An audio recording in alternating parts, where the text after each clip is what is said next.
မင်းသမီးတက်မမြင်တဲ့ရိုက်ကူးမဲ့ဇက်ကားတွေကိုဘယ်သူမှပေးမရိုက်ဖဲဖေးထားတယ်လို့ပြောလာတဲ့နေတူပရိသတ်များအားလုံးပဲမင်္ဂလာပါရှင်ပရိသတ်ကြီးကျမ်းမာရေးလေးပြန်ကောင်းလာပြီဖြစ်တဲ့မင်းသမီးလေးတက်မမြင်ကတော့နောက်ပိုင်းအနုပညာအလုပ်တွေကိုပြန်လုပ်လာတော့မှာပါနော်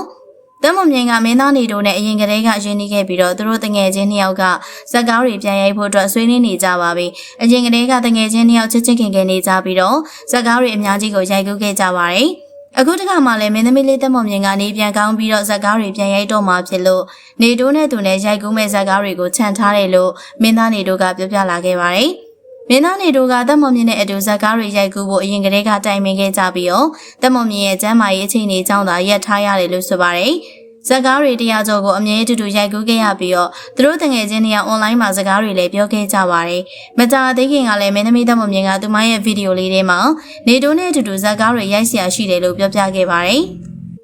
ဇက်ကားတွေရိုက်ကူးဖို့အတွက်ဥထားတာတွေရှိပြီးတော့မင်းသားနေတိုးကိုသူမနဲ့မှပဲရိုက်ကူးပေးဖို့ပြောခဲ့ပြီးတော့နေတိုးကိုပူဇော်အောင်မယ်လို့ဆိုပါတယ်။မင်းသမီးတက်မောင်မြင်ကလေးပတ်နာယောဂကိုခံစားနေရပြီးတော့၃နှစ်တာဆေးကုသမှုကိုခံယူခဲ့ရပါတယ်။ပျောက်ကင်းဖို့လည်းအတော်လေးကြာအောင်ကုသခဲ့ရပြီးတော့အနုပညာအလုပ်တွေကိုပါနှစ်တွေအကြာကြီးနားထားခဲ့ရတာဖြစ်ပါတယ်။သူမဟာပရိသတ်တွေနဲ့အဆက်မပြတ်ပဲနဲ့သူမရဲ့ lifestyle လေးတွေကိုချပြပေးနေတာပါသူမရဲ့တနေ့တာလှုပ်ရှားမှုတွေနဲ့သူမရဲ့စားသောက်မှုအိမ်မှုကိစ္စလေးတွေကိုပရိသတ်စီမှာအမြဲတမ်းချပြနေကြရဖြစ်ပါတယ်အရင်လိုမျိုးဇက်ကားတွေပြန်ရိုက်ကူးတော့မှဖြစ်ပြီးတော့ဇက်ကားရိုက်ကူးမှုတွေကိုလည်းသူမအနေနဲ့ပရိသတ်တွေနဲ့ပြန်လည်တွေ့ရတော့မှဖြစ်လို့ပြောရှင်နေပါတယ်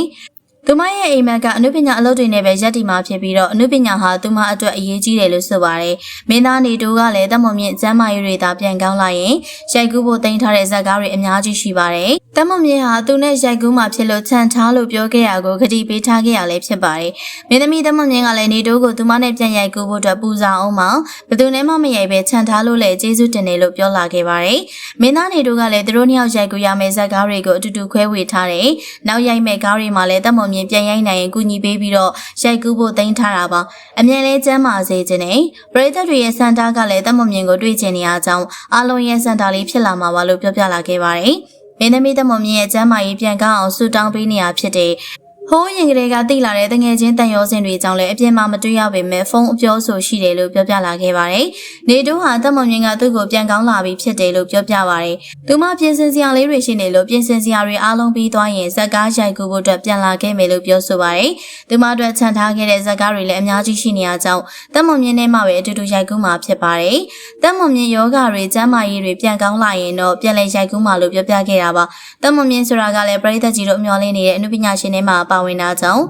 ပရိသတ်ရဲ့စံတာကိုဖြည့်ဆည်းပေးသွားမှာဖြစ်ပါတယ်။ဒါကြောင့်ပရိသတ်တွေကပြန်လာစေချင်တာကြောင့်အားလုံးရဲ့စံတာလေးဖြစ်လာတော့မှာဖြစ်လို့ကြိုပြီးတော့ပြောထားကြပါလို့သူရဲ့တငယ်ချင်းတွေမေတ္တာစကားပြောကြားခဲ့ရလဲဖြစ်ပါတယ်။ဒီတော့ပရိသတ်ကြီးအနုပညာအလုပ်တွေကိုပြန်လုပ်ကင်တော့မဲ့တက်မွန်မြင့်ပေါ်မှာနေထိုးချန်ထားတဲ့ဇက်ကားတွေဟာဘာဇက်ကားတွေဖြစ်လာမလဲဆိုတာစောင့်မျှော်လိုက်ရအောင်ပါနော်။မှတ်ချက်လေးတွေကိုပြပြခဲ့ပါအောင်ရှင်။အားလုံးကိုကျေးဇူးတင်ပါတယ်ရှင်။